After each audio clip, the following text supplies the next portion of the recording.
Years ago, I was watching an interview with Condoleezza Rice. Every time she saw George Bush, he would ask her, "What new book have you read?"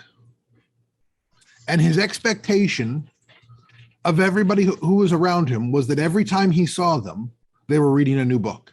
And so I started to dig into this and I researched this because I was thinking to myself, when I was a kid, because keep in mind, I was a kid when Bush was president, everyone made this guy out to be an idiot. And so I started researching. And what I found was the average CEO at that time read 60 books a year, business books a year. If you're a Fortune 500 CEO, you averaged 60 books a year. George W. Bush, when he was president, averaged over 8 books a month. And what he said was that reading was one of the most instrumental things he did to be a successful president. And so I started thinking about this. I don't read any books a month. I mean, I'm running this company. I'm doing all right. I mean, we're not doing great, but I'm doing all right. I'd really like to be doing well.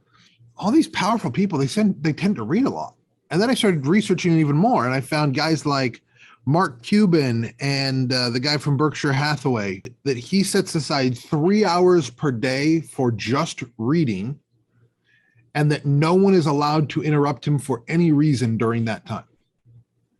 And that he believes that is one of his pivotal keys to success, and that he's done it throughout his entire business life.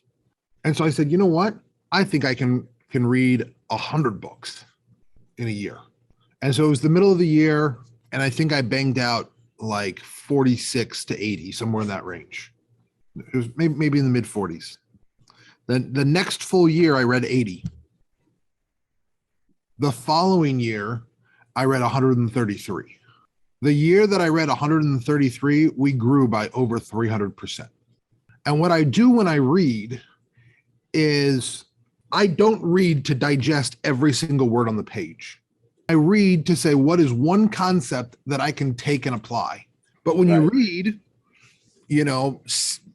probably 40 to 50 hours worth of content on a subject, you suddenly start to know a little bit about it. You're not an expert, but you at least know the important terms. You can navigate a conversation. If you look at this and you say, Ken, I want to become an expert. Really simple. Commit to reading 2 books a week.